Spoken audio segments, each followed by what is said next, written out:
Hello team, welcome to another ATP Geopolitics video with myself, Jonathan M.S. Pierce. This is a live news update for the geopolitical news concerning the war in Ukraine.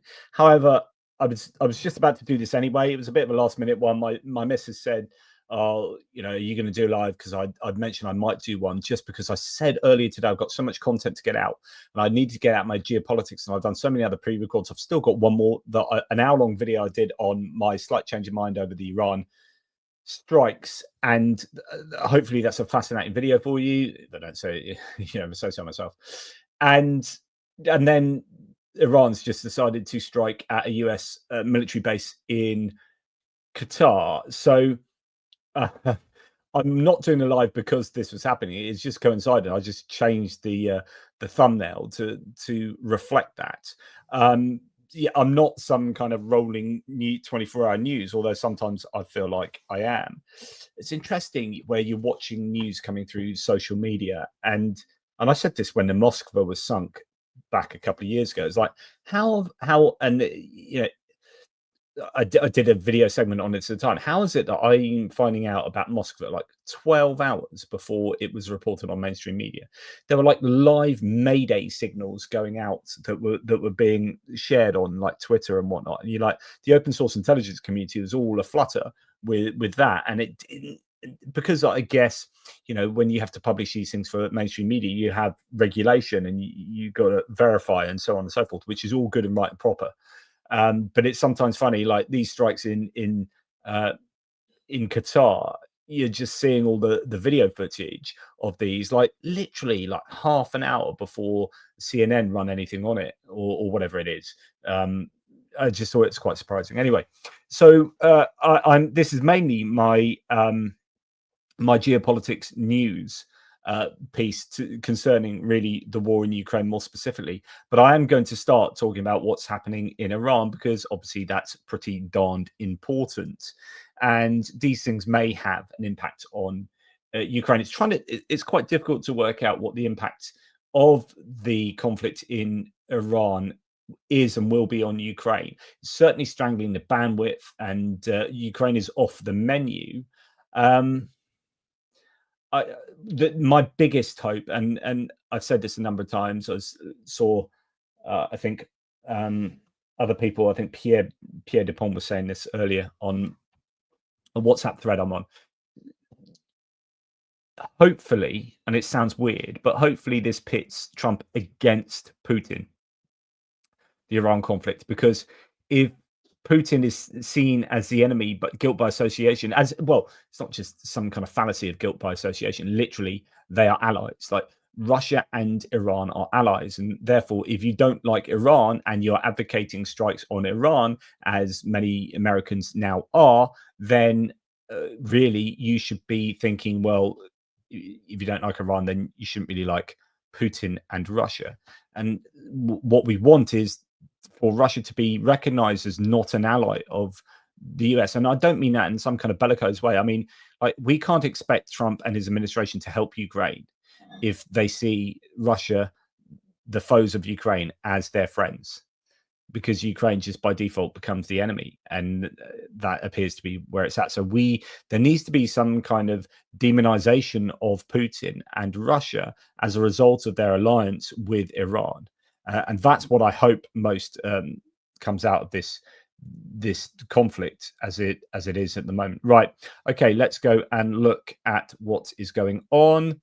So here we see a video of the night sky above Qatar right now. You can't hear the sound here, but you can imagine it in your head. It is very active now, or somewhat active. There are people in Qatari malls, for example, sort of running for cover and what have you. Now, here is one particular statement about what is going on at the moment. I don't know the news source exactly here, but Michael Wise, many people sharing this. Iran coordinated the attacks on the American airbase in Qatar with Qatari officials and gave advance notice that attacks were coming to minimize casualties, according to 3 Iranian officials familiar with the plans. So if this is true, then this is all about PR and saving face, and not about really trying to destroy the American base. The official said Iran symbolically needed to strike back at the US, but at the same time carry it out in a way that allowed all sides an exit ramp. They described it as a similar strategy to 2020, when Iran gave Iraq heads up before firing ballistic missiles at an American base in Iraq following the assassination of its top general. Now, that's not confirmed as being true. We're relying on officials making these claims, but these are known people. But I suggest this probably is the case. There are different claims. Some are saying that Iran has sent 6 missiles. Others saying they sent the same number of missiles as the MOPs that were dropped on the 2 bases that had those massive ordnance penetrators, which would be 14. So if they sent 14 missiles at the Americans, and there are some claims that every single one has been shot down. There are other claims.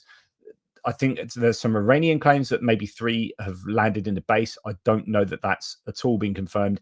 Most claims are that they've all been shot down. Now, if that is the entirety of the Iranian response to the Americans bombing their nuclear bases, then that is a win for the Americans. You know, it's a win for everyone, because we don't want that escalation, right? So the Americans gone and done that, and then the Iranians give this face-saving barrage of missiles that are effectively pretty easy to shoot down. And even if they aren't, then it is not going to cause widespread damage. Then actually, you know, that is, if it ends there, that's good. Now, there are some, okay, well, first of all, here we have Max25 saying Iran gave advance notice of the Qatar base attacks to minimize casualties, according to the New York Times. And that's probably where that piece came from on the live feed in the New York Times. CNN reports that this Iranian attack appears largely symbolic, as Iran was forced to respond to a US attack. And Iran says it fired as many missiles as the number of bombs the US used in the attack. A few other claims to consider. Qatar intercepted an Iranian missile attack, though some debris fell inside the country, according to preliminary info. Doha has issued a strong warning, vowing retaliation. Meanwhile, air raid sirens are sounding in Bahrain, some of the US Navy's 5th Fleet and the Joint Maritime Operations Center. I don't know, it's cut off there. So there is that. At least 10 missiles are fired, according to Axios. And we have Qatar reports no casualties or incidents following the Iranian missile attack. However, authorities stress they reserve the right to respond. In Bahrain, the government urges all citizens to immediately seek shelter amid rising threats in the region. And then media reports say that Iran's state television, IRIB, has announced the launch of those missiles targeting the US bases. UAE airspace is closed. And where was it? So yeah, Trump's in the Situation Room, as you can well imagine. Adam Kinzinger said so far it appears if Iran's response, similar to that of when Soleimani was killed, is an attempt to respond to save face. And I think that well, I hope that's the case. We got people running in malls to find shelter. So it's certainly scary times for the people there.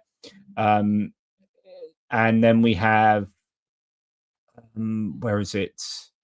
Yes, so Tehran's strikes on the US Al Udeid base in Qatar were, quote, successful, according to Iran's Supreme National Security Council. Press TV reports at least 3 missiles hit the American base. So the Iranian state TV appears to be claiming that they had 3 missiles hit the base, but to be fair, I don't know that that's at all true. They're going to be selling that to their population. So there it is.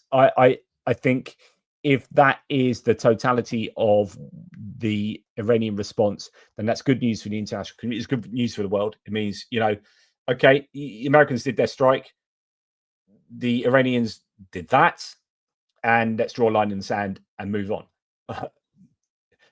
All the caveats applied to that. Now, it might also indicate that Iran's capabilities are very, very limited. That's something else that could be on show here, that if they can only send sort of 14 missiles, then it could be that the Israelis have properly degraded the surface-to-surface missile systems for the Iranians, and actually they'll be doing that partly on behalf of the Americans, because that helps the Americans to not expect too much of a response from the Iranians. So, yeah, you could interpret this in a number of ways, or I mean, I don't know that they'll be doing this and there'll be more to it than that. If there's more to it than this, then they'll be trying to overwhelm air defenses and really go for it. So I think this all indicates a very limited and symbolic attack. As Scruffy Tail says, any news on them shutting down the Persian Gulf? So I saw some ships were turned around today, or did turn around today on some trackers, but I've also seen that actually they haven't closed it down, and I'm not sure of the truth of that yet. But there were the problem is for the Iranians is that if they close down the Strait of Hormuz, then they actually damage themselves as well. So they will incur the wrath of all their neighbors. I talked about this last night. You know, it sounds like a good thing for the Iranians to do, to kind of like stick two fingers up to the rest of the world and the West and the US. But of course, by doing that, they're hurting everyone in the world, basically, most notably their neighbors, right? So then their neighbors hate you because they're all losing money hand over fist with regard to trade. And then the rest of the world, from China to the US, is losing that trade and energy in particular, oil. And then that causes inflation through spiking the oil prices. Nobody is happy with Iran. Now, you could blame the US for it, but no one is probably going to blame the US for all this. It'll probably be Iran that gets most of the blame. So, and also it hurts their own trade. Iran has their own trade coming out of that neck of the woods. And so, although it messes the world up and it can be really disruptive, and they have that leverage is also is quite self-inflicting in terms of damage. So yeah, anyway, that's just my tuppence. I don't know how true, how accurate my speculation is there. Okay, yeah. So as someone says here, apparently Weebit Furry says, apparently shutting down the Persian Gulf will disadvantage India and China the most. It's not going to be good for I think Iran there. Somebody's saying they watched a video of Israel still. This one from Kathy's Guess. I just watched a video where Israel said it's taking out stuff, weapons and launches, etc. They still appear to be doing that. Certainly this morning, I was seeing quite a lot of video footage of continued smashing up of F-14s and F-5s, older airplanes that they've got, and helicopters and launchers. So it looks like the Israelis are just happily going about their business of degrading the Iranian materiel. And I presume that's continuing over the course of the day. I presume Israel are just going to be wanting to take absolute advantage of this period when they said they're committing what they're doing. So get as much done now as they possibly can, while the world seems to be somewhat, if not supportive of what they're doing, then afraid to stand against them.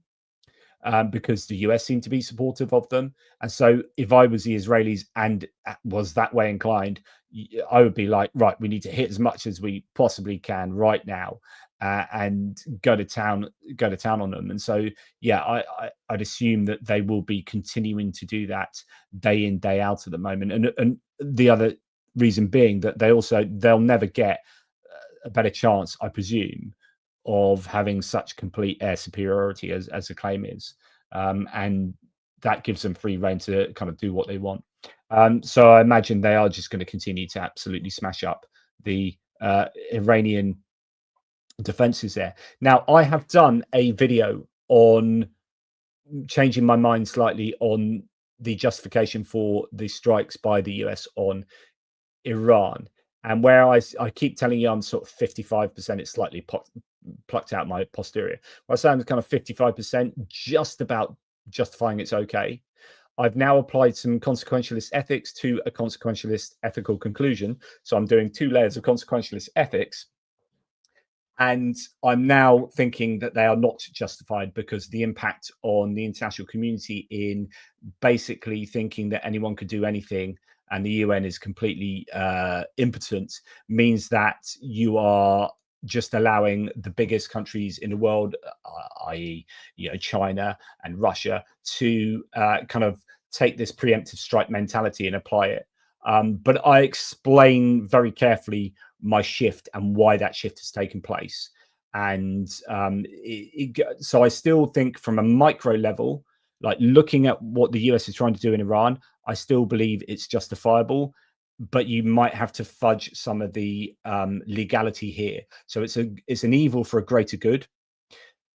And I say from a micro level, that still makes sense. But once you start coming out, like if you justify breaking the rules for a greater good, which we see in films and dramas all the time, which is, that policeman's going to, or James Bond or Kiefer Sutherland in 24 is going to bend the rules a little bit here for this greater good. They've got all the right intentions to achieve this greater good.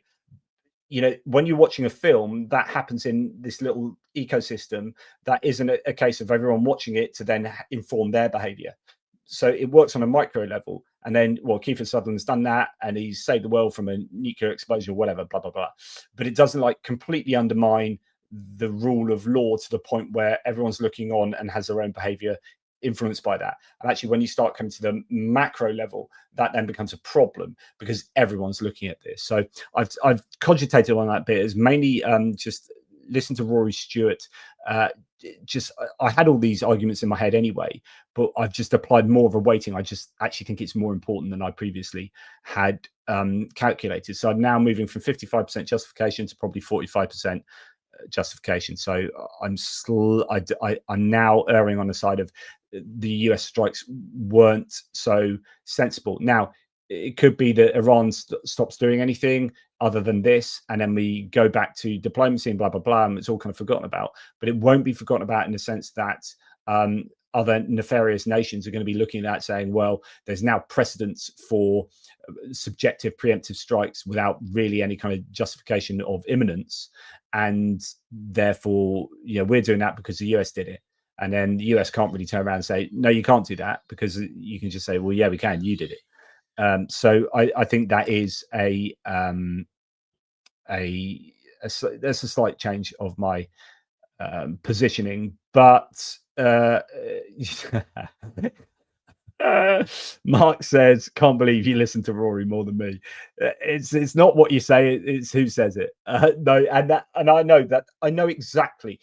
I've heard this is not new reasoning.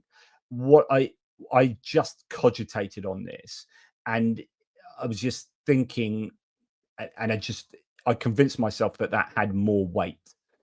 So my weighting changed. It's not new arguments at all. Anyway, I just thought I'd be perfectly honest with you there. Right. So let's go on with the video as I planned it, but I will keep half an eye on what's going on elsewhere with regard to Qatar. That looks a bit interesting. I'm going to have to add that. Yeah, it doesn't seem to be anything else on Qatar at the moment. The situation in Tehran after the strikes on the American base. Look at them driving around with Iranian flags now. So they're going to love that. And that's exactly what is intended from the strikes on Qatar, which is make your people feel like you have done something meaningful, even though you might have even conspired with the United States such that it wasn't at all meaningful. Right. Okay. We're now going to go. I need to just make sure I've got this in the right place. There we go. Sorry to flash around a bit here, but I'm adding something in. Here it is. That's where it's going to go. It's actually going to go one to the left. Right. Okay. So we're going to go from Iran back to Iran. We're going to start with Iran in the main video here. In that Iran's foreign minister is meeting with Putin, has met with Putin today. Putin told him Russia is making efforts to help the Iranian people. He did not specify. I think Putin is going to play this very sensibly and very cleverly as far as Putin is concerned. Like, Putin knows that exactly what I said earlier. The worry is that if he's too overtly supportive of Iran, two things happen. One, he's backing the losing horse. And if he backs the losing horse, that's embarrassing. So he knows that Iran's in a really weak position, I think, militarily. there's no doubt about that. Israel have absolutely hammered the Iranian capabilities, I think, and capacity. And so that is someone else saying, hi JP, apparently Putin has said he's going to Iran's aid and support. Have you heard anything? Well, that's just what we're looking at. I imagine, and I could be wrong here because I don't know an awful lot, this has only sort of happened today, I haven't had too much of a chance to look at it, but I imagine that he's not going to want to back a losing horse, and he knows that if he gets associated with Iran too much, that will incur the wrath of, guess who? Donald Trump. And in fact, I'm going to bring this forward because I think this is insanely important. Possibly one of the most revealing things today, and it's very similar to what was it Pete Hegseth or Marco Rubio said, as I reported earlier, which is this. So Donald Trump has now come out against former President Medvedev. So Medvedev, if you remember, said he came out with 10 points that were really anti-American or anti the American strikes. And points 2 and 3 broadly said that Iran were going to continue to make their nuclear, enrich their uranium, if you like, and continue to carry on their nuclear activities. And the third point was that allied nations are going to give them nuclear weapons, basically. The idea being one of them is most probably going to be Russia. Now, this was pretty, I guess, controversial and forthright from Medvedev. And when this was brought up with, and I'm sorry, I can't remember if it's J.D. Vance Rubio or Pete Hegseth, but whoever it was, completely acquiesced to Putin by saying, yeah, but that's Medvedev and he basically doesn't speak for Putin. And then whoever it was I think it was JD Vance, whoever it was went on to speak for Putin and said, well, I don't think, Putin, blah, blah, blah. As if, so their way of dismissing this guy is saying, well, he's not speaking for Russia, but actually he is. Like, he's a former prime minister and he's in, I forget his exact role now in the Kremlin, but he's right at the heart of everything and he's consistently sounding off. And to say this guy's not representative of Russia, I think you have to do a little bit of special pleading. So the only option really that was available to, as I say, I think JD Vance, was to say, yeah, but it's not Putin. And then you got Putin here that's being, I think, by the looks of it, quite careful, not specifying how they're going to help Iran because he doesn't want to incur the wrath of Trump. He has Trump on his side against Ukraine, and he has to play Trump carefully. And he's very good at playing Trump at the moment, like a fiddle. And this appears to be what's happening here. So, this is Donald Trump's statement on Truth Social. Did I hear former President Medvedev from Russia casually throwing around the N-word, nuclear, exclamation mark, haha, that's hilarious, and saying that he and other countries would supply nuclear warheads to Iran? Did he really say that, or is it just a figment of my imagination? If he did say that, and if confirmed, please let me know immediately. And he doesn't finish that sentence. If he did say that, and if confirmed, please let me know. Or if he did say that, let me know immediately. Well, okay. The N-word should not be treated so casually. I guess that's why Putin's all caps the boss. So what this does is differentiates Medvedev from Putin and Medvedev therefore from Russia, a la Russia qua Putin. So this allows Donald Trump, just like JD Vance, to ignore Medvedev and say it's not representative of the boss. Now, to call him the boss as if, he's Bruce Springsteen is ridiculous. No, as if, you call someone the boss in usually, just like actually Bruce Springsteen, if it's kind of a term of endearment to say, hey, they're the boss. Yeah, you can talk about mafia boss as well. But I think in this case, who's the boss here? You're the boss. This is a way of Trump giving kudos to Putin. And it's again, concentrating on little things gives you a window into the big things. So the big thing here is that Trump is is just a fanboy of Vladimir Putin. And here he's saying, well, Medvedev's not the boss. I guess that's why Putin's the boss. By the way, if anyone thinks our hardware was great over the weekend, far and away the strongest and best equipment we have, 20 years advance over the pack, is our nuclear submarines. They are the most powerful and lethal weapons ever built, and just launched the 30 Tomahawks. All 30 hit them up perfectly. So in addition to our great fighter pilots, thank you to the captain and crew. Now that's a bit of shot across the bow, I guess, of the Russians there, but of course the Russian submarines are actually pretty decent. That's one of the better parts of the Russian armed forces. But he doesn't really deal with Medvedev's claim too much. And he just says, I guess that's why Putin's the boss. The N-word shouldn't be treated so casually. I guess that's why Putin's boss. It just really gets away with having to deal with this prickly thorn that is what Medvedev has said, and therefore what Russia might genuinely believe. This shows you that he just does not want to cross swords with Putin ever. He doesn't want to say a bad word about him. This is Donald Trump being putty in the hands of Vladimir Putin. I'm sorry, I don't read it any other way. And I have to say, this is just insanely disappointing.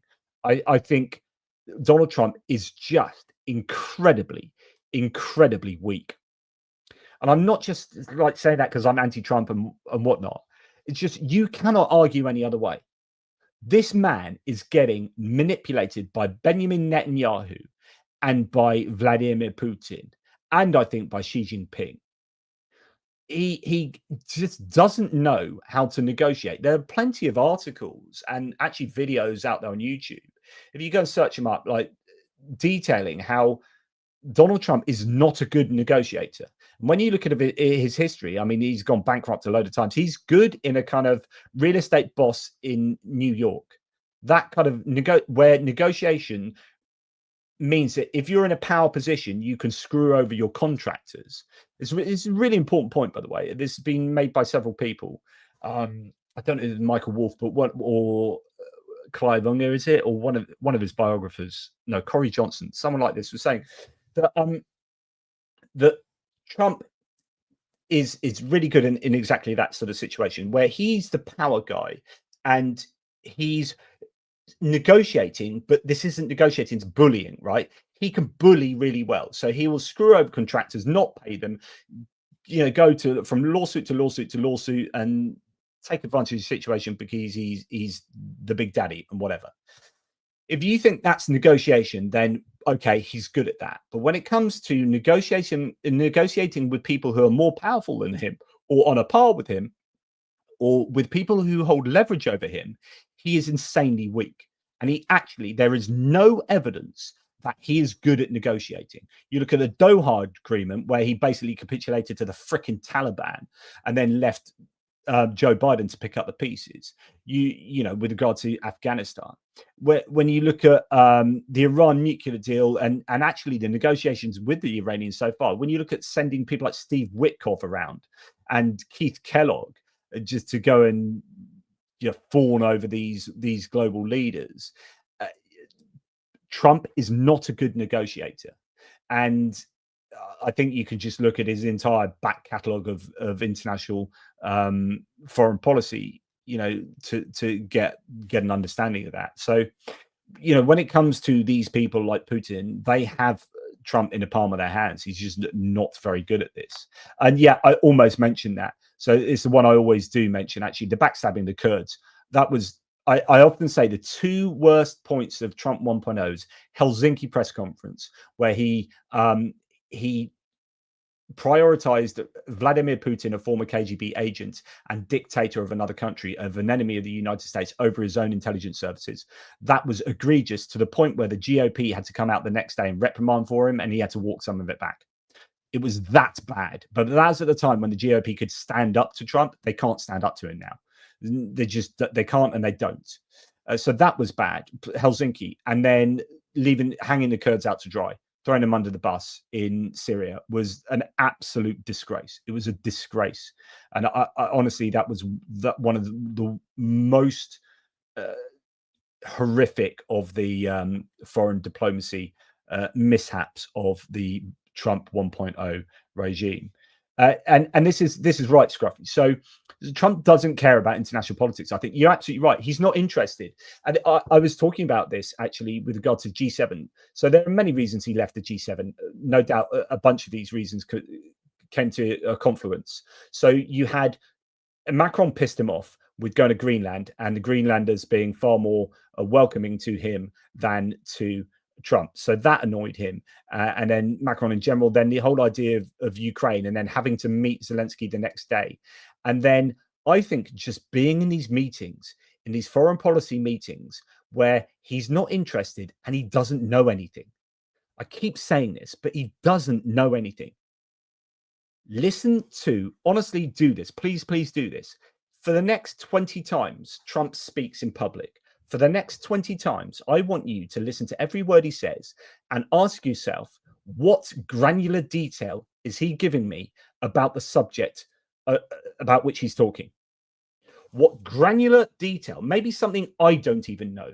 What is Trump telling me that shows that he has a great grasp of the subject matter, like a really, really good grasp, in a way that, and we forget this, but you listen to someone like Obama when he was president, and the way he would talk about subject matter, it blows Trump out of the water. And people don't give enough credit to expertise and competence. They listen to the bombastic rhetoric of this absolute dingbat, right? And they think, oh, he sounds confident, he's really bombastic, therefore he knows what. He doesn't know jack shit. Trump doesn't know anything, or certainly doesn't know what he needs to know about foreign policy. And it goes back to, why is that? Because he doesn't read and he doesn't listen to intelligence briefings. And where's he getting his information? It's just hearsay from what the last person said to him. It's so freaking important. So why he left the G7 early is because he's sitting around having meetings with people that know vastly more that he knows. And there must be some element of his psychology where he's like, he feels a bit like an imposter.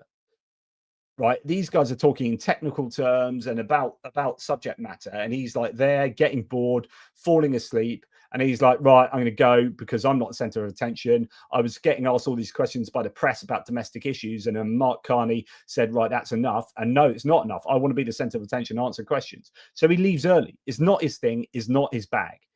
Foreign diplomacy, and well, he's cool with meeting big leaders and talking in generalities. Fiona Hill said this, right? She said when he spoke, and she was on phone calls with him doing this, when Trump spoke with Putin on the phone, Trump was desperately unprepared. So didn't prepare himself for these very important meetings. And you know damn well Putin would be prepared.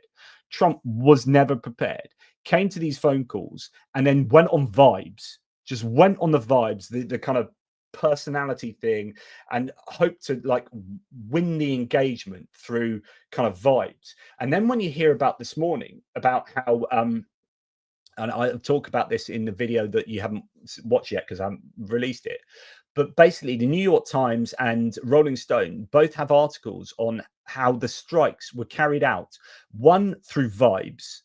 Like Trump just had the vibes. He didn't take intelligence briefings. He didn't even know that Tulsi Gabbard had said what she said about the intelligence community, saying that they weren't gearing up for weapons of mass destruction. He didn't know about that, right? So he's going on vibes. And when asked to defend that, I think it was Marco Rubio said, well, I think it's Hegseth said, well, they were asked directly whether, you know, there was any new intelligence. Hegseth was asked directly, is there any new intelligence now as to why you're doing these strikes that you didn't know back in March? And he didn't answer that. He did a classic kind of not answer by answering something else. And he said, Trump looked at all the intelligence and made his decision. So Trump just he read all the intelligence? Trump sat down and read all these reports? No, he doesn't read. Everyone can tell you he doesn't read. It's well known now. And he doesn't take intelligence briefings. So even if there was new intelligence, where's Trump getting it from? So Rolling Stones reported that he decided to do the strike on vibes. And New York Times kind of wrote an article that also built on this, which is that Trump was looking at Fox News. So his intelligence comes from Fox News. And he was watching Fox News over the days of these strikes, the Israeli strikes. And he liked that they were so successful and things getting blown up, like I was talking about, complete degradation of the Iranian material. And he looked at that and said, I want a piece of that. I'm paraphrasing the New York Times article. He said, I want a piece of that, because he wanted to be seen as responsible for that happening, and he wasn't a part of it.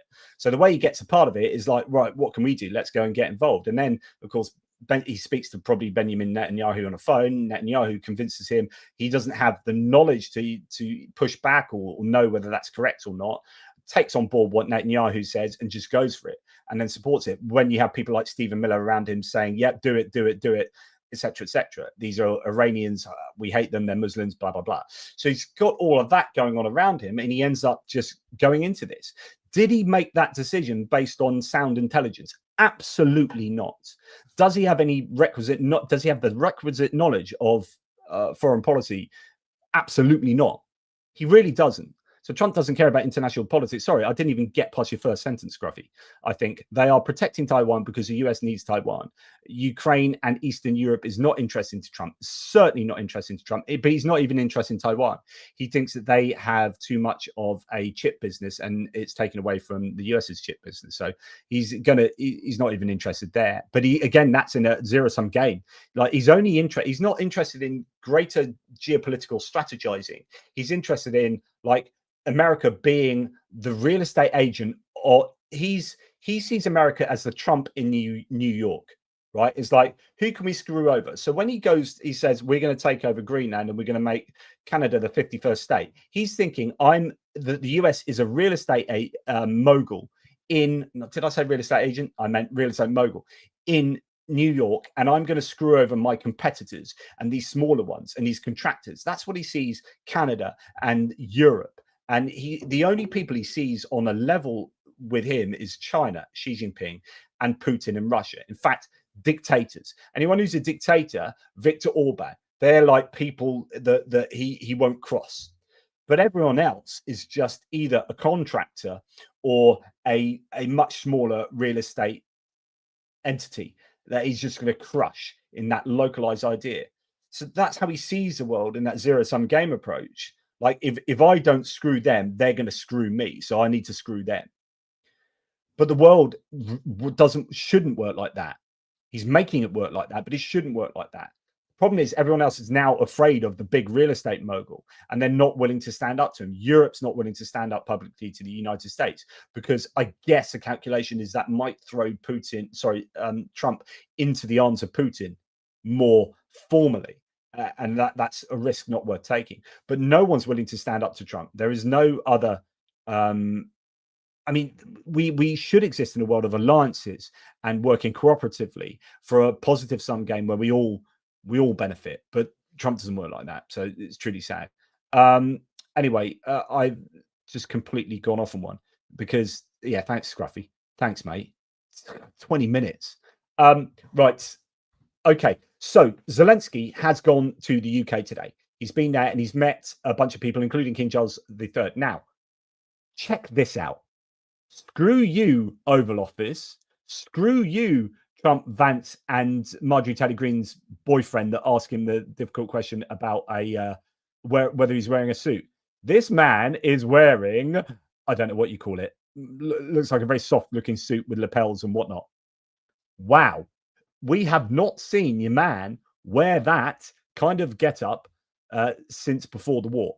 Now, interestingly, it's not quite a suit and tie. He gets away with it, but that's a bit of a halfway house, and he's done that not for Trump, but he's done that for the good old King Charlie boy.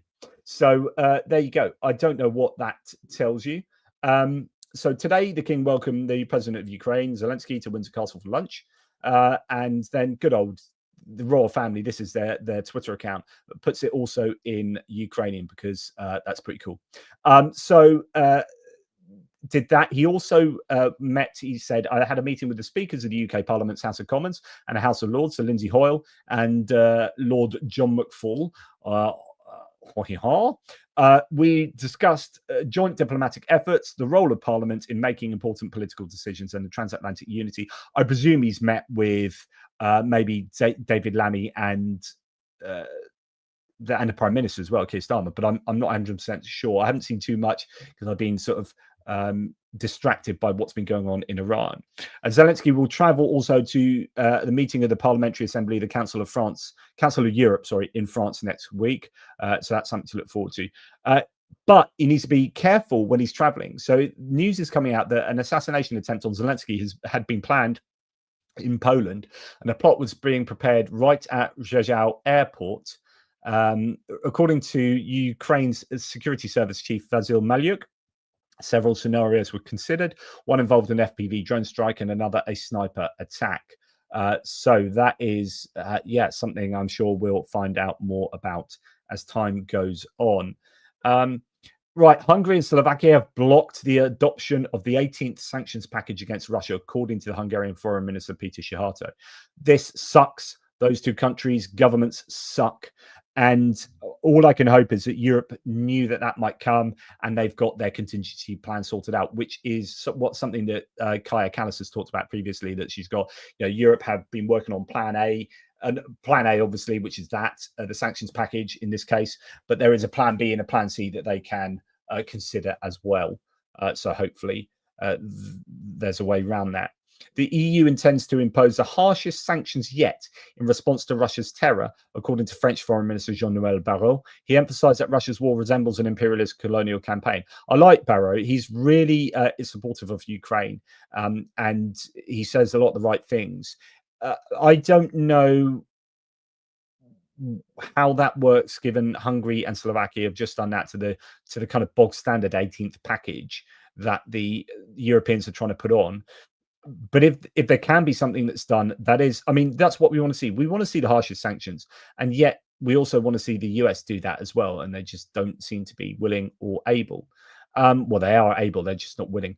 Viktor Orban demands that Brussels scrap plans to ban Russian energy, citing surging prices after the US strikes on Iran. With Middle East tensions driving instability, Hungary pushes to keep Kremlin gas flowing. Once again, Budapest sides with Moscow. So that's, two cases of Hungary siding with Moscow at the moment. I mean, the one bit of good news is Peter Magyar's Tisza party in Hungary is on the last count 15 points above Fidesz in the polls, which is an astonishing lead that they have taken.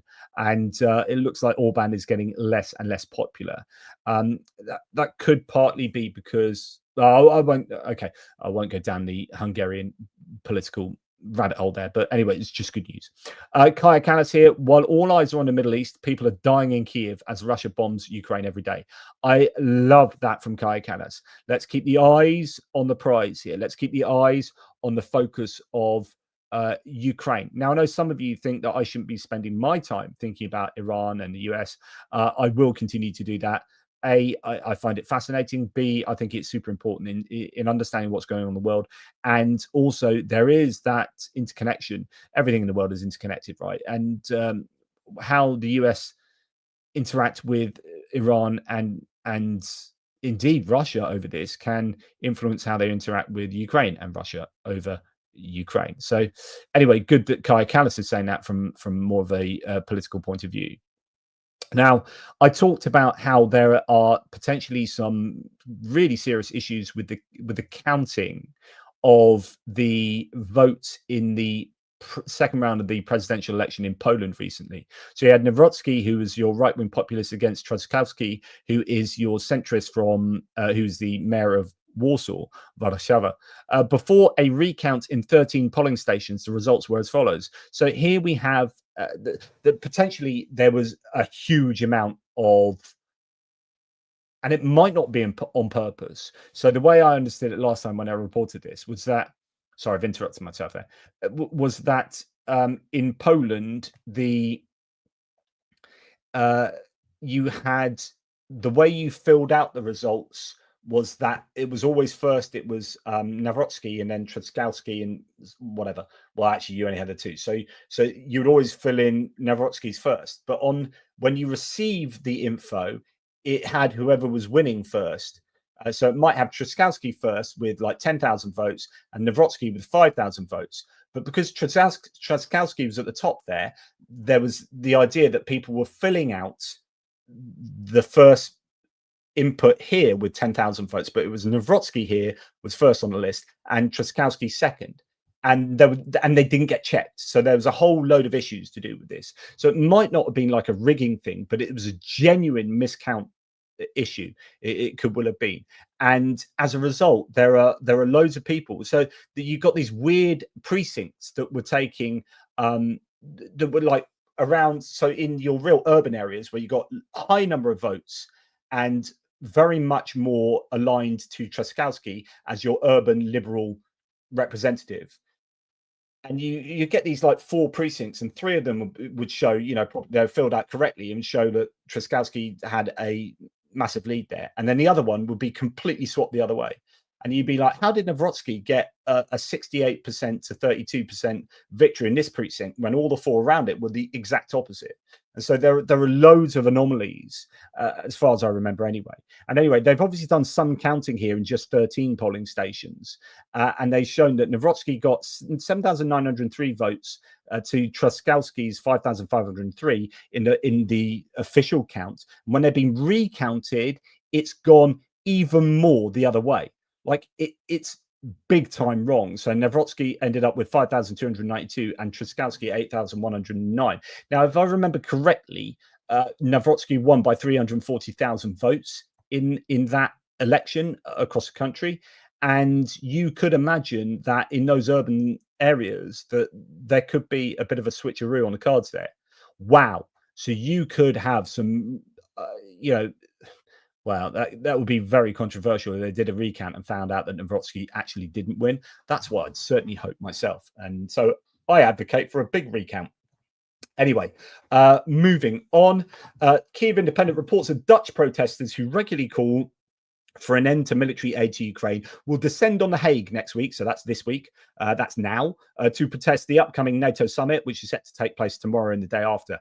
JR, if you're still in the chat, can you tell me if this is like a big thing or not a big thing from a Dutch point of view, or in fact, anyone Dutch in the chat is welcome to give me their opinion. How big is this group of naysayers? Okay.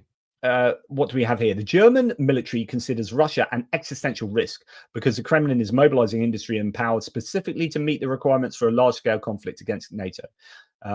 Wow. Megan Mobbs here says, I deeply hope serious policy decisions follow this very serious pronouncement. It is a serious pronouncement. And what I do have to say about that is that, okay, so it turns out that no Dutch people have seen these guys, so oh well, let's hope that they are as irrelevant as that then. Okay, although someone else does say, yeah, I saw it. Oops, or they might be talking about something else. Okay, so this is quite the pronouncement. The German military considers Russia an existential threat. Although I don't particularly agree with the very conservative politics domestically of Friedrich Merz and the CDU, CSU in Germany, and they are going to be thinking all the time about AfD and trying to appease the AfD voters, so they're going to be extra hard on immigration and all sorts, and you know they are going to be at the other end of the political spectrum, I guess, to myself. More domestically, I do recognise that immigration is a key issue right across Europe, and it will be until that nettle is firmly grasped and something is done about it, as long as it's humane and compassionate, etc., etc. But on Ukraine, it seems like Friedrich Merz has come in, although you could argue, yeah, and what? What's the actual difference? Like, he's not standing up to the US, and that is an issue. So there is still this reluctance to stand up to Trump and to criticize America too overtly for not helping Ukraine enough. But certainly in every other way, Merz has really, well, yes, every other way. We've talked about how the Taurus missile is probably not going to be forthcoming.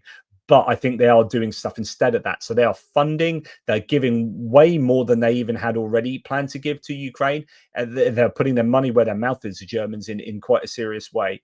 And so I think Merz is deadly serious about support for Ukraine and really cognizant of the threat that Russia is to Germany. That's a sense I get. You know, this is really serious rhetoric, and it's not something to just go, oh, look, that's what the German military said. If they are saying Russia is an existential threat and Kremlin is mobilizing industry and power specifically to meet the requirements for a large-scale conflict against NATO, that is saying the Russians are gearing up to attack NATO.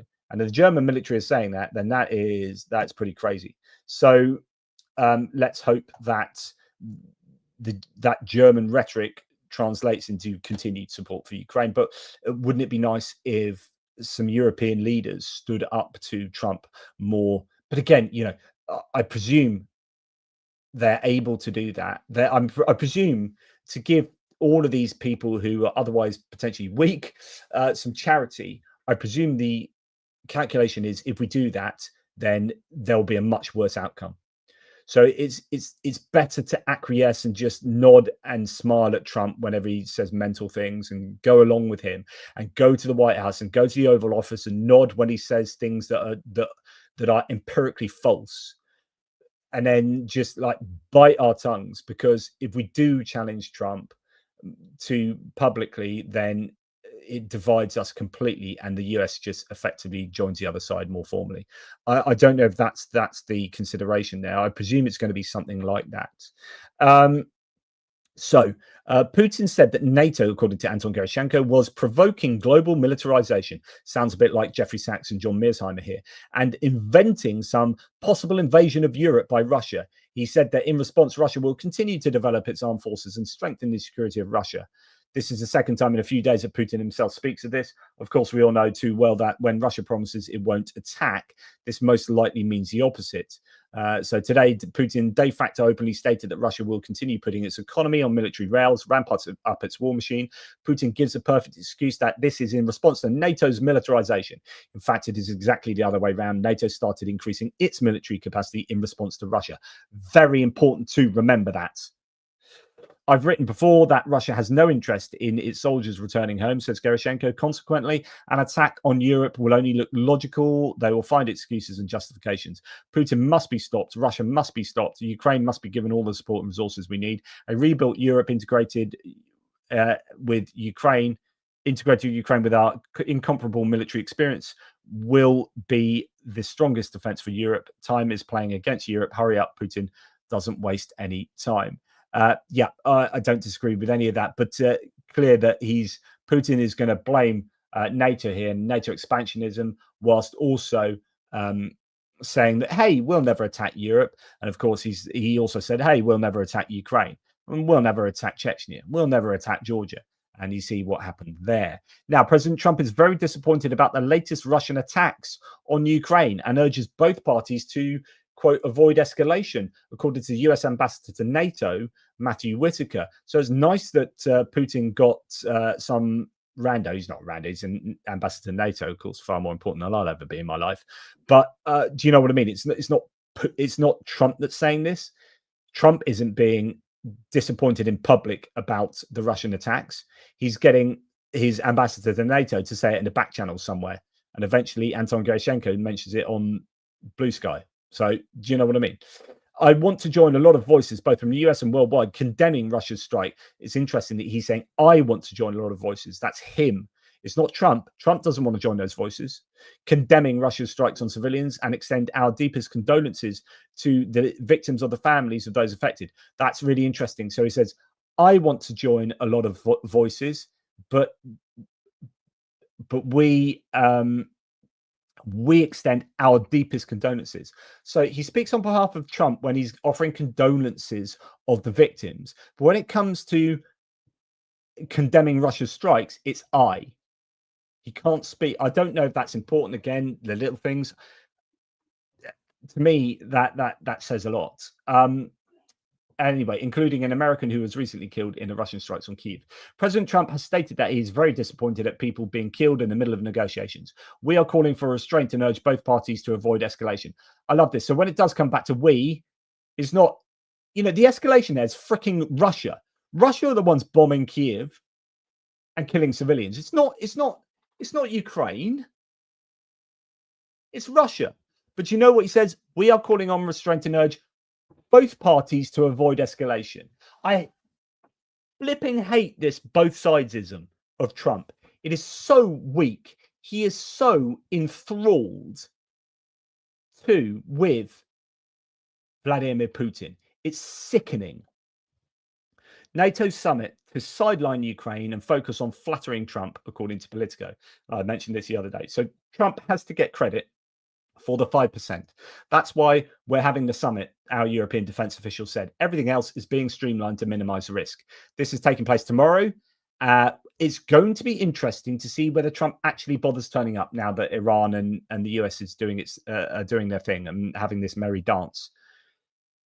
It could be that he uses that as an excuse not to go. And I think, and again, Rory Stewart and Anna Campbell were talking about this on their video I was watching earlier, where they were saying that if that happens, it is essentially another way of saying that international alliances are irrelevant, whether it be NATO, whether it be the G7, whether it be the UN.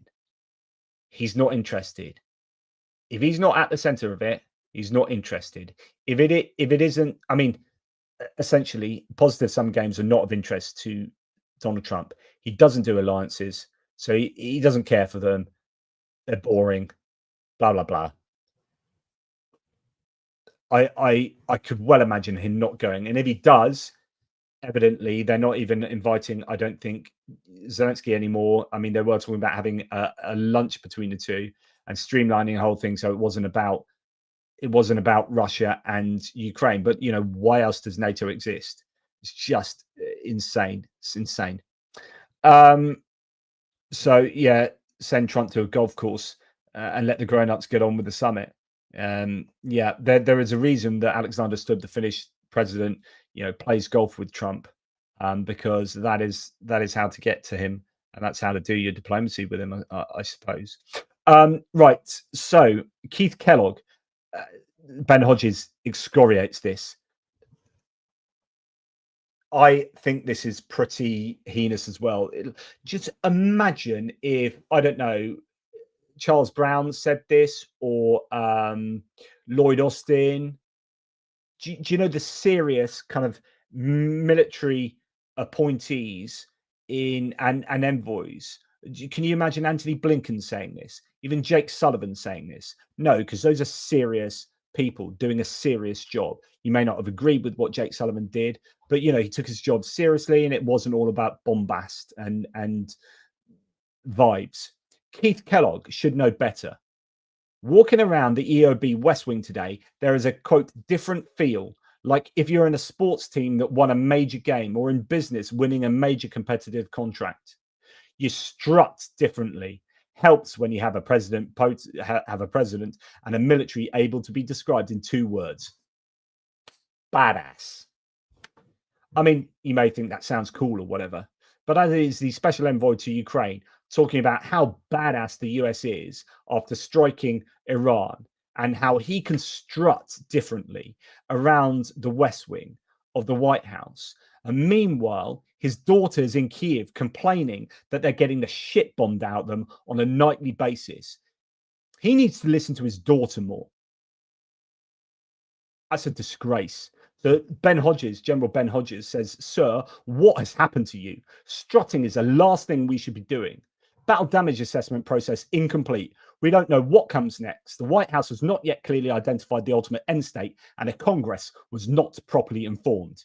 You can take your strutting and you can strut your way right out the door and fricking don't come back until you come back with an aid package for Ukraine." And just to remind people, and I've forgotten this, how I've forgotten this. Someone reminded me the other day on the thread. I was like, oh, I'll go and look the quote up there. Like, who was it? I can't find that quote anywhere, where they were like, the Russians were saying that Trump owes the people who got him into that position of being elected. I was like, God, yeah. When you remember these comments here, then you start understanding, you start seeing everything in context and with clearer eyes that is going on in the White House with regard to Russia. Donald Trump has obligations to those who brought into power. So I'm just taking you back to November when we heard this, but we've forgotten about this, or certainly I'd forgotten. I don't want to speak on your behalf. A Vladimir Putin aide has warned Donald Trump that he is obliged to fulfill promises he made during his presidential campaign to bring peace to Ukraine. The president-elect said repeatedly during his campaign to secure the return to his White House that he would put a stop to the more than 2.5 years of war in Ukraine within 24 hours. Nikolai Patrushev, so this is Putin's right-hand man. Like, this is a serious part of the mechanics of the Kremlin. Some people say he could well be in the driving seat to replace Putin at some point. Part of the Russian president's inner circle and former Secretary of Security Council told the Russian newspaper Kommersant that Trump was duty-bound to act on his words. Patrushev said, to achieve success in the elections, Donald Trump relied on certain forces to which he has corresponding obligations. And as a responsible person, he will be obliged to fulfill them. During the presidential pre-election period, he made many statements to attract voters to his side, who ultimately voted against the destructive foreign and domestic policies pursued by the current US presidential administration. But the election campaign is over, and in January 2025, it will be time for the specific actions of the elected president. It is known that election promises in the United States can often diverge from subsequent actions. But this statement here, to achieve success in the elections, Donald Trump relied on certain forces to which he has corresponding obligations. And as a responsible person, he will be obliged to fulfill them. Now, you can interpret that in lots of ways, but many people interpreted that as like he has obligations to the people that helped him get in there. And that's Patrushev saying, you better do as we have asked you to do, because we are the ones that got you there, etc., etc. Absolutely incredible. Okay, so what do we have? I just thought I'd throw this one in. You can't hear her say this, but Jessica Tarlov here, and I think we kind of take for granted how much grifting and how much corruption is going on in the White House and has been going on for 4 or 5 months now. It is truly disturbing. Jessica Tarlov just exposed the fact that 40% of Donald Trump's wealth has been accumulated while he was president. So think of all the wealth of that billionaire Donald Trump at his 79 years of age. So in 79 years, he had accumulated so much money. And just in 5 more months, he has accumulated a whole lot more. In fact, in 5 months, he's accumulated 40% of his current wealth. That is absolutely staggering. If that's not corruption, I don't know what is. Anyway, we'll move on. So John Mearsheimer, this kind of political realist, as they're called, like Jeffrey Sachs, is really just, both of those two people have just gone full pro-Kremlin.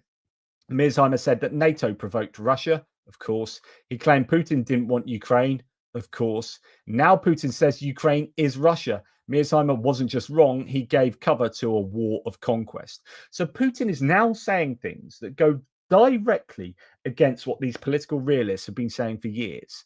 And what do they say? And what do their fanboys say? They don't accept that they were wrong, and they just keep reiterating the same old BS, even though from Putin's own mouth, there is a complete contradiction of what these guys have advocated for. You can't talk about NATO expansionism being the result of, being the cause of this war, and then see Putin say, no, we want all of Ukraine. That's not NATO expansionism. He says Ukraine is Russia.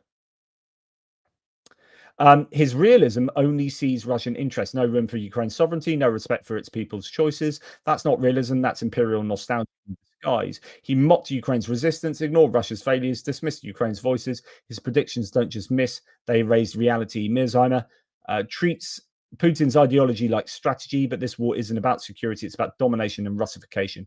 And calling it realism doesn't make it any less brutal or any more legitimate. His takes aren't analysis, they are apologism. Mearsheimer's framework excuses aggression and silences victims. He is not a neutral scholar. He's a propaganda weapon, and people are dying because of it. And you can throw in other people like Jeffrey Sachs He's a grifter, this person says. He's made more money off this war in 3 years than his whole academic career combined. He sold his soul for blood money. Him and his wannabe financial advisor, Pamela, are excited for their new retirement property in South Carolina. So I can't talk to the details there. But when you start seeing people like Jeffrey Sachs go to the Tsargrad Institute for the Future Forum in Moscow alongside George Galloway and Errol Musk and Sergei Lavrov and Alex Jones, you realize these people aren't serious. These people are not serious academics. They might have had, well-written treatises and essays in the past that sound intellectual and they have nice big words, but essentially they are just apologia for the Kremlin. Now, I want to just play you this only because I know you love the sound of Tucker Carlson's voice, right? And who doesn't? So I'm just going to play you this because, why not? Just in case you... I mean, if I would just... I know the Brits haven't vomited enough today. Let's just listen to Tucker Carlson, shall we? I mean, if I would just... I know the Brits feel this way especially. Oh, yeah. They've convinced themselves that Russia's their greatest enemy. It's bizarre. But, if I were Putin, I would offer free first-class trips to Moscow so they could see that, Moscow was so much nicer than any place in Great Britain. It's not even close. There's no part of Great Britain that's as nice as Moscow. It's probably be an upgrade for them. I mean, their leadership is so bad. Their country's so degraded. I think a lot of them, I think the Brits are starting, I will say, I think they're starting to come around a bit. It's just weird that they're mad at Putin. Why aren't they mad at Keir Starmer? Why aren't they mad at the fake conservative Rishi Sunak? And you know what I mean? Because they're not freaking genocidal maniacs.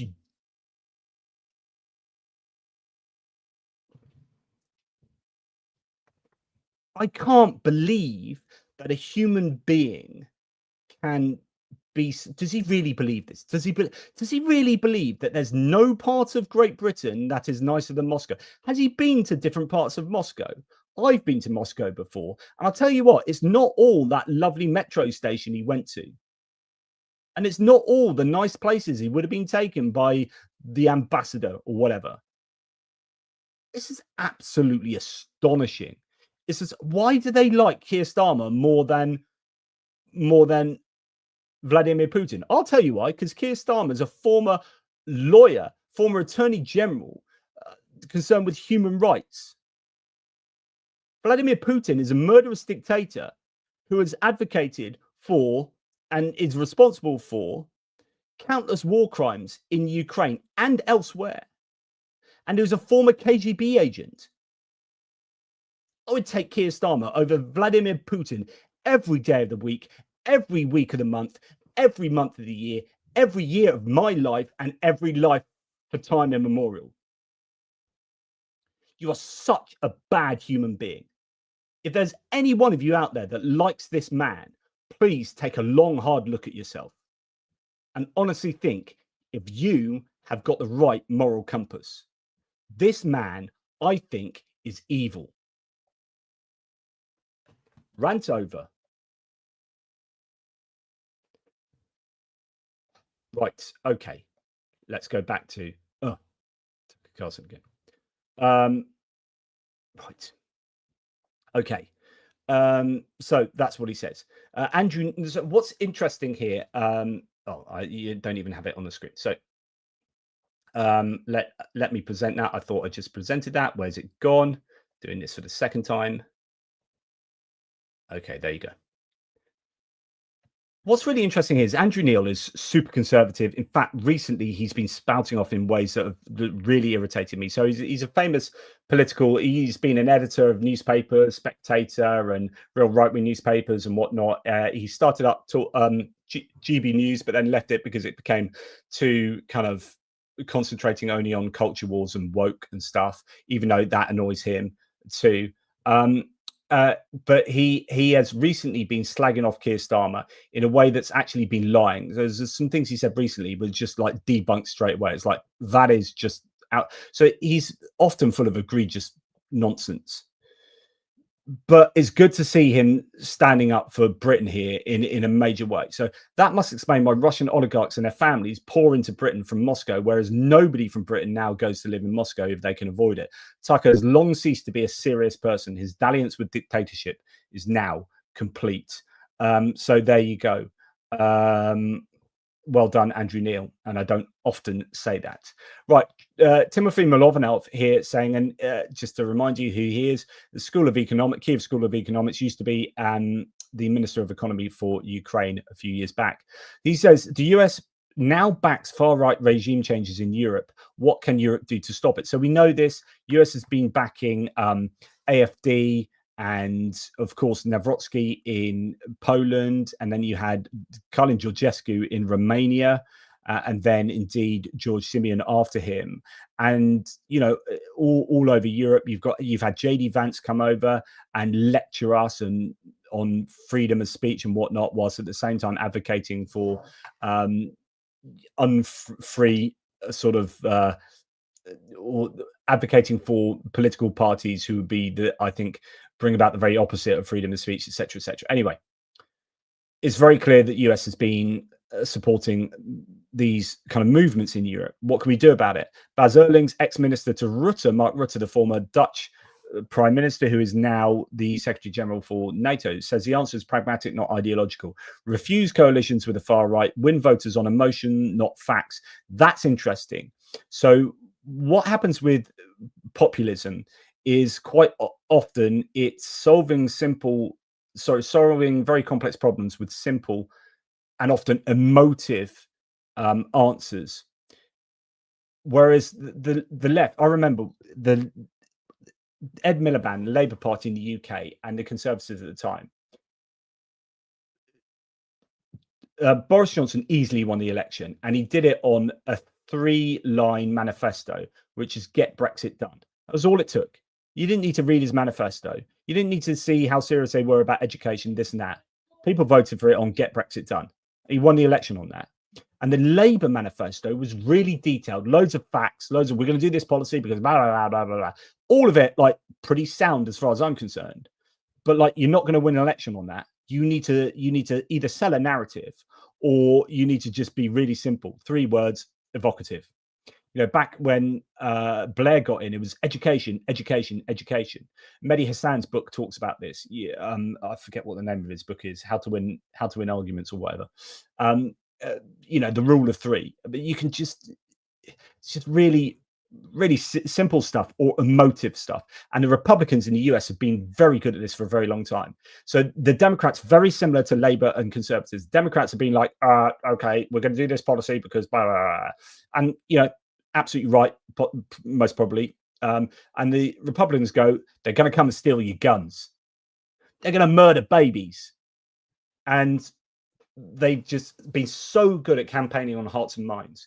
So this is really right. Like if you want to stand a chance against, in this case, the far right, that populist far right particularly, you need to win on emotions and not facts. And you've got to sell your narrative emotionally. A call out US interference game. Yes. Voters asked 3 questions. Do I like you? Can you manage? Do you care about me? Populists answer these intuitively. Liberals must learn to do the same or lose by default. He warns not to treat these changes as a local issue. Trump's team is building a transatlantic axis. AfD in Germany, Le Pen in France, Simeon in Romania, Nawrocki in Poland. US backing gives them legitimacy and makes them more aggressive at home. Erlings argues forming coalitions with far-right parties only amplifies their reach.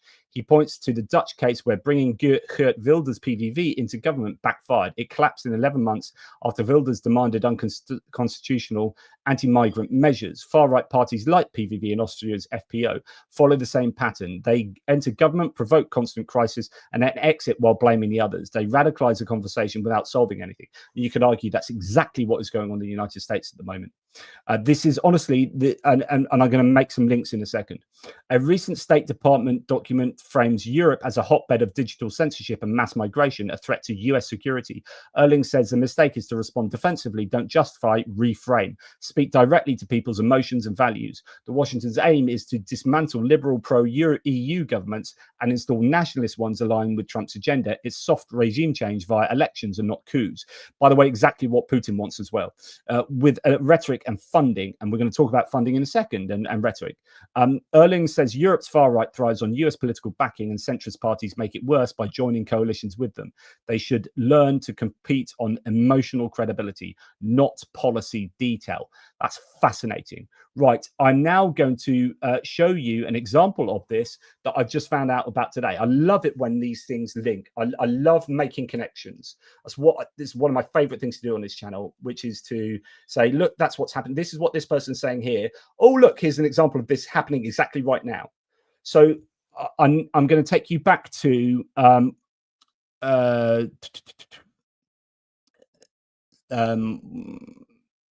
so Trump's team is building a transatlantic axis. All these people, US backing gives them legitimacy and makes them more aggressive at home. And then, you know, funding and rhetoric, etc., etc. And then we go, oh, someone says this article really hasn't had enough coverage. A Texan think tank dedicated to getting reform into power has set up shop in Reform's HQ. Nigel Farage backers chasing MAGA millions and a Jenrick pact. So Robert Jenrick is potentially could take over as the conservative leader, and the idea that conservatism reform with American backing which would be Eurosceptic, move us further away from Europe, and also just take on MAGA. So we have this is honestly here you get a bit of the joining the dots here.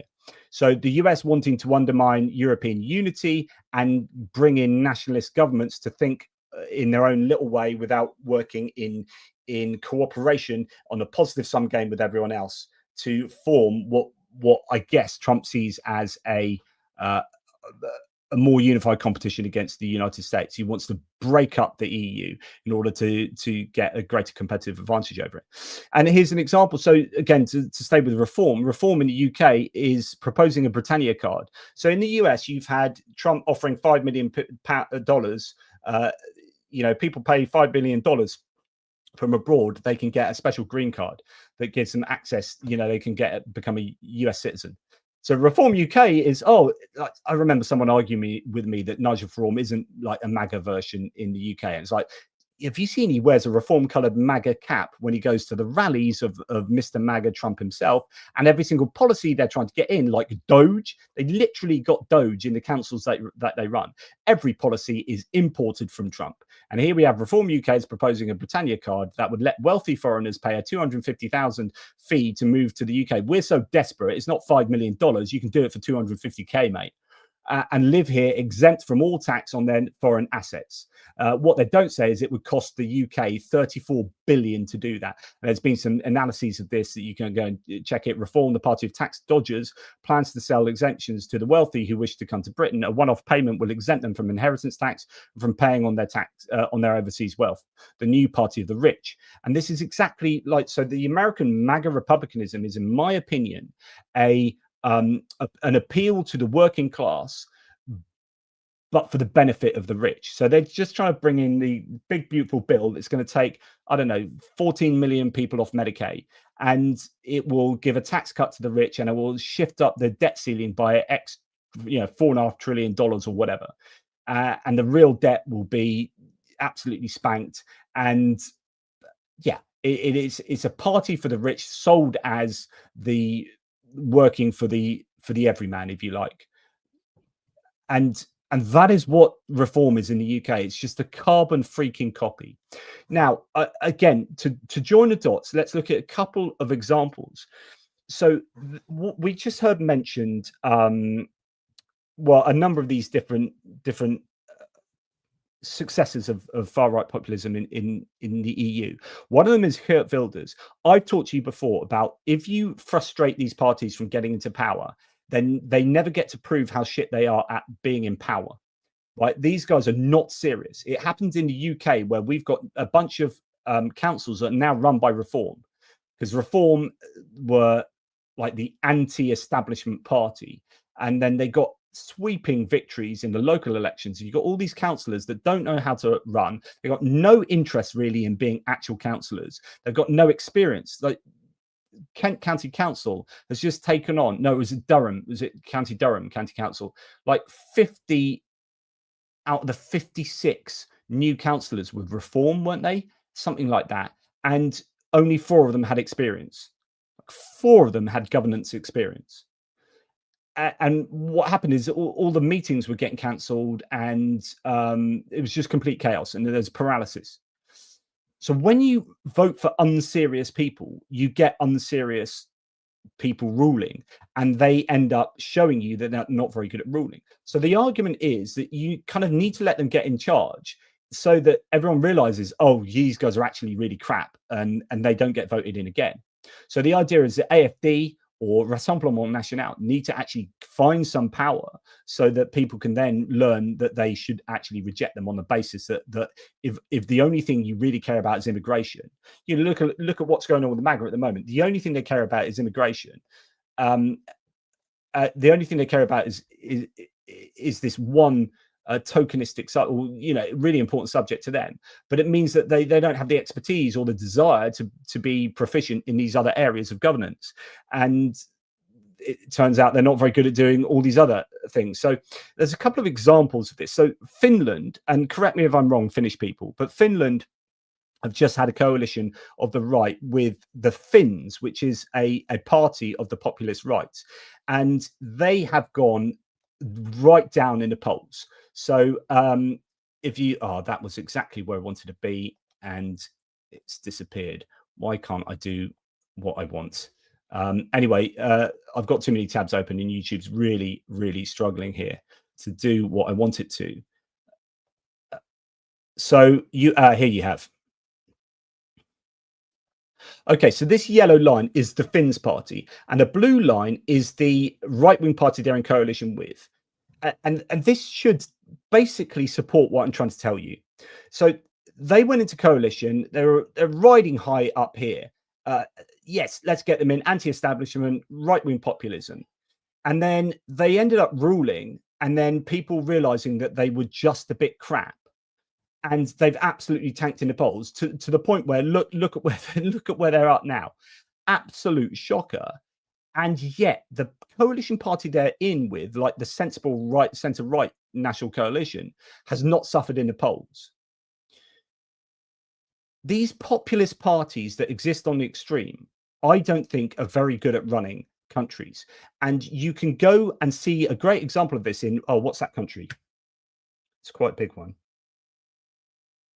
Oh, yeah, the United States. So you've got MAGA republicanism now in charge, and you've got unserious people in charge making decisions on freaking tariffs and stripping the government. I was listening to a fascinating interview of Michael Lewis, who wrote the Big Short, and he's an author and whatever. And he was saying people don't understand the hard work civil servants do. And these aren't like the people that actually run government, who are doing things kind of sort of heroically under the bonnet, are doing such a good job. These aren't people who is interested in showing off and being at the front of everything. These are people like, you don't go in to become a civil servant if you're all like, you know, Elon Musk and Donald Trump, right? These are people who are, and he's got this book of all these stories of the amazing work these people do. And these are the people that are just getting stripped out, their expertise and their care, you know, doing all this work, are getting stripped out by the Doges and the Finns and what have you. And you know, it's very easy to sell people on simplistic solutions to very complex problems. That's what right-wing populism does, and to a degree left-wing populism, but we just don't see much. The reason I keep concentrating on right-wing populism is because it's so prevalent. Left-wing populism isn't really getting anywhere. So I will focus on this. And also right-wing populism appears to be quite overtly anti-Ukraine. Now, what is sad at the moment is that is in Czechia, it's looking like the kind of sensible coalition at the moment, which I think is your centre-right coalition at the moment, is getting absolutely spanked in the polls. And you are just about to get a massive right-wing populist coalition between probably the ANO, who's right-wing populist but not too crazy, and then the far right, four parties on the far right who are together polling at about 13%. And Czechia at the moment, it is looking like it's going to be a coalition of those four crazy far rights and the ANO centre right. And that will just take them to anti-Ukraine, anti-EU, and it's exactly what the US want. So the US seem to want these, or at least, sorry, not the US, the Trump administration with JD Vance, particularly in the Project 2025 and the Heritage Foundation, they want right-wing nationalists, ultra-nationalists, right-wing populists to get in charge in the EU countries, because they will be Eurosceptic, so they'll undermine the unity of the EU, which then undermines support for Ukraine, by the way, as well. And it then pulls apart the EU, so the EU doesn't become a trade competitor with the US, and the US can carve up or leave the EU to be carved up between, I don't know, China, Russia, and the US itself. It means they can help themselves to Greenland and so on and so forth. But what we seem to be experiencing is this situation of the right-wing populists being popular and attractive. They get voted in, then you realize how crap they are, and then they get voted out. So my prediction is, just like we see in Finland, where the Finns are struggling, and just like we're seeing with reform in some of these councils, where the councils are being reduced to paralysis in the UK, and just like we're seeing in the US, where you've got an unserious bunch of people, I'm sorry, but among the other sensible Republicans, you have a whole torrent of a whole inundation of unserious MAGA Republicans, and I just think you'll get the midterms will come along and they'll be rejected, and 2028 will come along and they'll be rejected, because people that eventually realize that, you know, if you employ clowns, you will get a freaking circus. So I think right-wing populism might only have a very short-term appeal until they get voted in, until you realize that they're not good for you. The problem is when they get voted in and you don't live in free and fair electoral places, and you start being able to rig the elections, and then power begets power. And if they get a foot in the door, they can democratically backslide. That is certainly a worry. But that's my tuppence halfpenny on this. I hope that made sense. I haven't looked at you guys what you're claiming. Pirate Party. So if we're going back to Czechia, the Pirate Party is a left party in Czechia. Is that's left wing. Started off with being a student sort of run thing. I think there's pirate parties elsewhere. There might even be a pirate party in Finland as well, though. I don't know if that's what you're talking about. Okay, so anyway, moving on. I just think that is something to watch out for, and it's really interesting that Farage seems to be just trying to import MAGA into the UK now, to the point where you've got a Texan think tank set up shop in Reform HQ, and you have American interests here. And I think it's absolutely nefarious. And the problem is, you know, Reform UK is not a political party. It's a private concern. It's not even a political party. And that means the funding's all a bit different. And I think we need to be reforming our so outside of campaign season, the funding can come from abroad in the UK for our political parties. And this is where Elon Musk was saying he was going to give Nigel Farage, you know, all that money, or whatever it was, 100 million pounds or similar. And it's just like, no, we need to stop that from happening. We do not want foreign financial influence in our elections to the tune of that. Thank you very much. And I'm going to finish off today with just saying, and it's this and I've put this here for a particular reason, because it's the juxtaposition between the unserious populist governments or parties, and then Mark Carney, who's a technocrat. So former Bank of Canada, governor of the Bank of England, a guy that knows how to do economics, a guy that knows his way around politics to some degree, even though he's not a politician per se. But he got voted in quite handily. Thank you very much. And I know that I'm probably going to have some Canadians who might disagree with this in the threads. But essentially, he seems to have done a fairly decent job of running the show in Canada. Carney was elected on April 28th, not even 2 months ago. New trade deals, new defense deals, lower taxes, no carbon tax. Canada passed for the summer into provincial trade barriers being lifted. He's effing crushing it. And there are, not everyone's going to agree with that, but the guy is just a sensible, competent individual. And I think we can easily be attracted by bombastic rhetorical characters who worm their way into our consciousnesses by being on TV and owning the TV cycles and the narratives. And that gets people to like them. And it's all about likability and charisma, but they're devoid of actual ability to sensibly govern a country. And sometimes those boring but competent people fall by the wayside, and they shouldn't. You know, I'd much rather a boring, sensible person is running the entire freaking country than some bombastic, absolute nut job. So there you go. Yeah, publicly funded elections. I think Citizens United in the US, big old problem. But there you go. Right. Okay. I'm going to go to thank you now and sort of meander towards some kind of a conclusion here. So Kevin Force, thank you. Always here. Thank you for that, mate. Really appreciate it. The Weasel, oil price dropping fast. Is it? Ooh, why is that? Is that because the Strait of Hormuz is not affected? Yeah, someone showed that. I think I saw that earlier on one of the threads I had. Let's see here. Yeah. So thank you, the Weasel. I'm going to get rid of your comment there. So this is crude oil, WTI. Wow. So that's really dropped. That's a precipitous drop, really, from 76.72 to 69.39 a barrel, I presume. Don't know what barrel that is. Crude oil, WTI.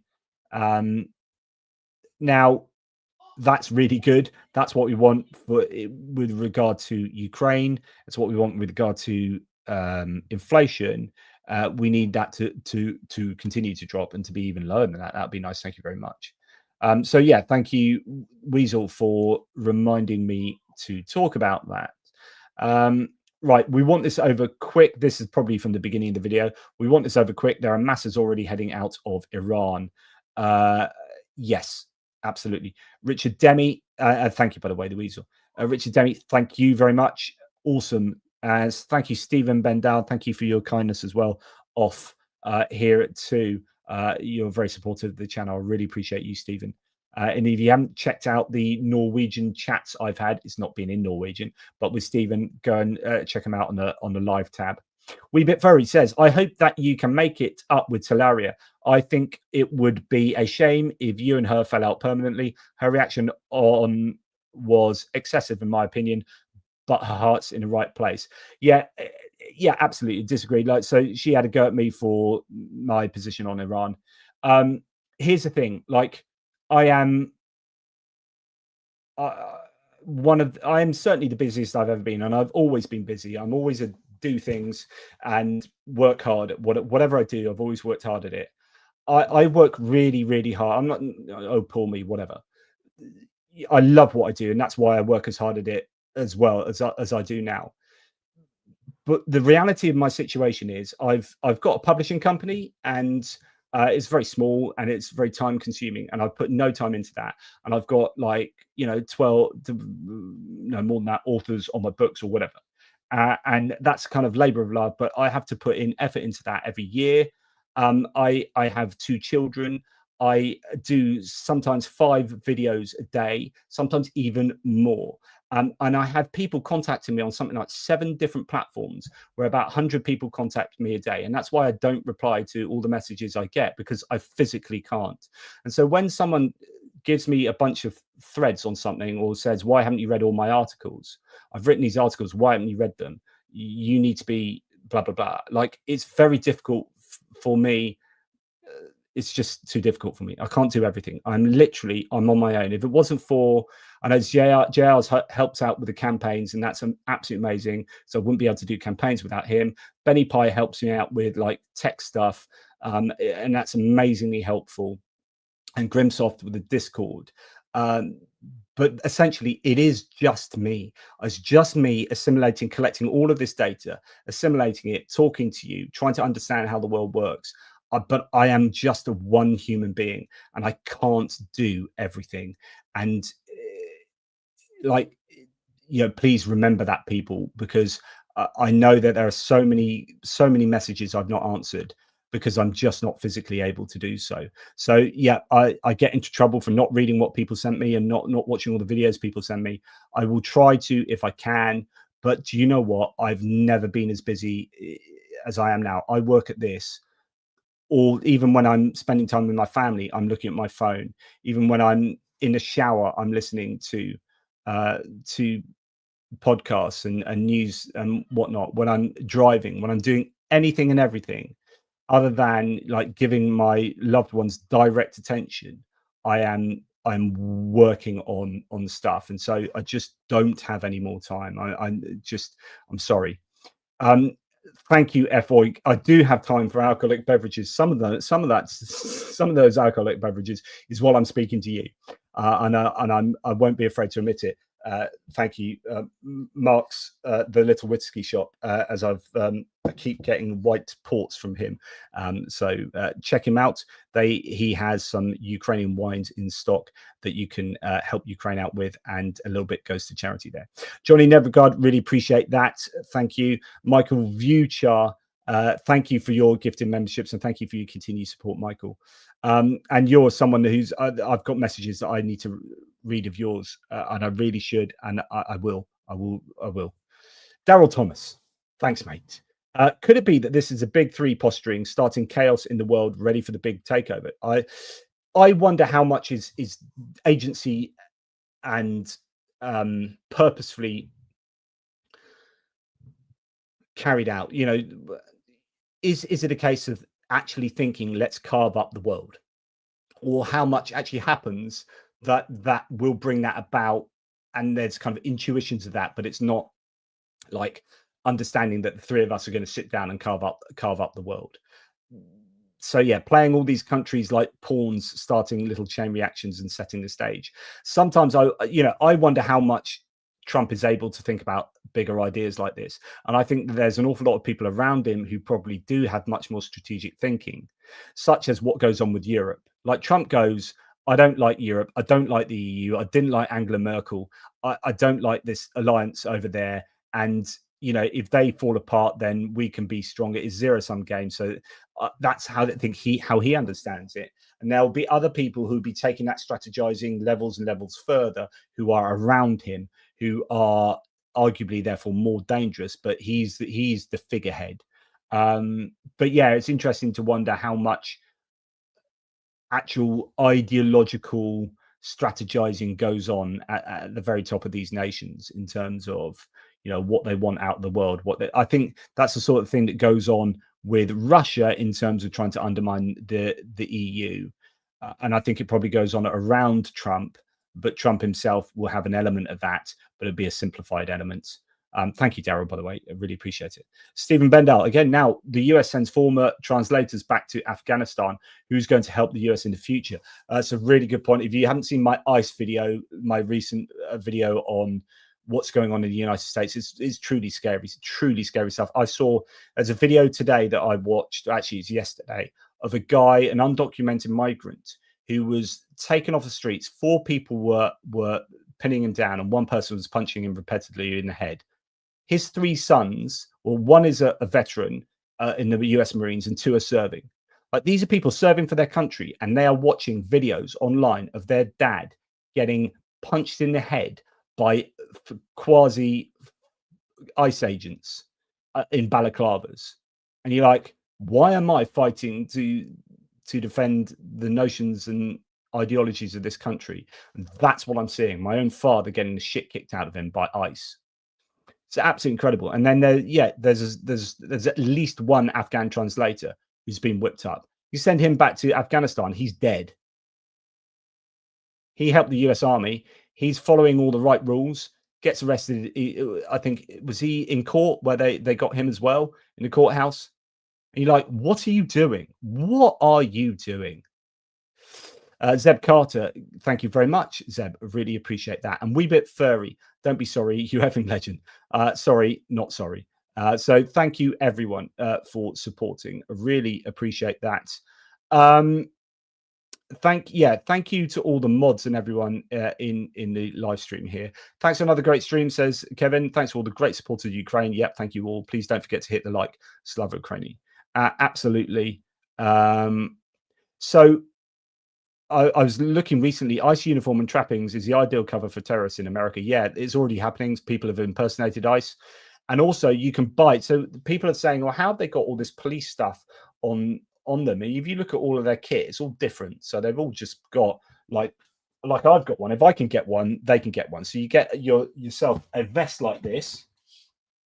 And then I've seen online, I've literally seen on Amazon, on American Amazon, where you can get ICE badges and police badges, and you just Velcro them on.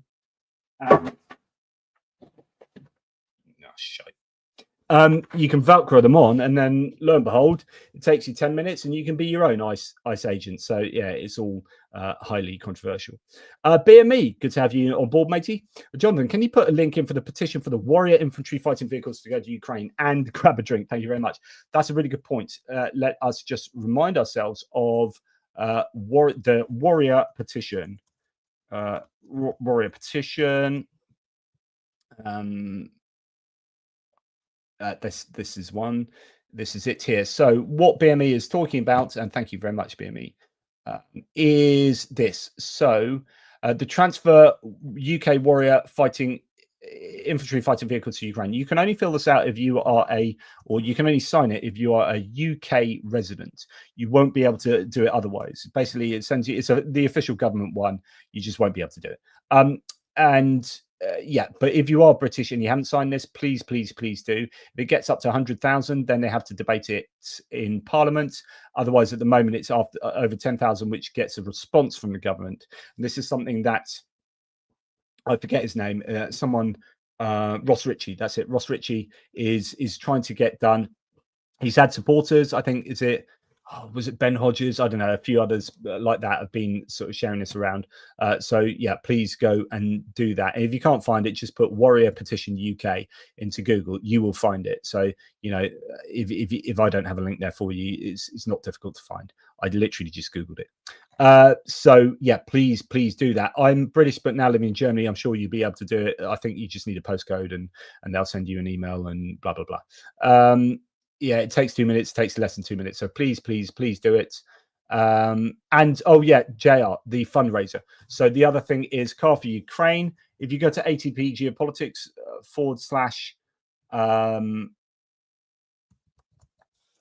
if you go to atpgeo.com/donate. Sorry, I was trying to do two things at once there.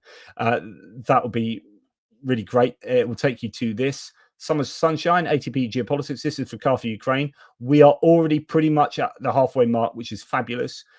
You can get yourself these patches, some summer patches or some pins. Really appreciate it. Thank you. Stephen Bendal has done that today. Legend, as have many others. Brian Davey, Michael Lanning, Simon Townsend, Robert Roche, all today. Richard Jackson. Really appreciate that. And you can get some patches if you, depends what you donate. Here's one of the patches up there. That is it. I don't know if you can see that beautiful patch there. And here's another patch, but I don't know if you get that one. That's the summer one, definitely. Anyway, there you go. Real cool. I definitely need a cold drink now, and I think I might go and sit with my partner and pretend the world isn't at war. But I'm sure it won't be long before I'm looking at my phone and wondering what's happened. Who has more influence over Trump, Netanyahu or Putin?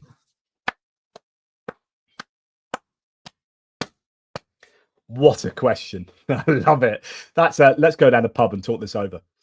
Who has more influence, Netanyahu? I think Netanyahu, probably because of the lobbying within the American government, APAC, and people like that, and the strength of the ties, and actually the formal written agreements, the contractual agreements they have with Israel. I think probably Netanyahu, but Putin, I think, well, I mean, there is compromise there. Of course, there's compromise, and we've been talking recently, you know, whether Sergio Gore in the middle of the government is a Russian plant and all that kind of stuff. There are so many pro-Russian people all over the American government. So yeah, they both have influence, undue influence, I think, and it is a shame. Yes, right. BB Bromance, indeed. Okay, so thank you. I think I've covered all the thanks with regard to all of you guys here. Wee Bit Furry, thank you. And Putin Puppet, almost missed this. Could we lift publicity for Talaria during those combined car vehicles for Ukraine? I mean, there is the UN, a petition that she has, which is really worthy as well. UN petition. I don't know if it's going to come up. Yeah, here we go. There it is. So this is well worth signing. If you haven't done this, and it doesn't matter where you're from, you can sign this as a change.org petition.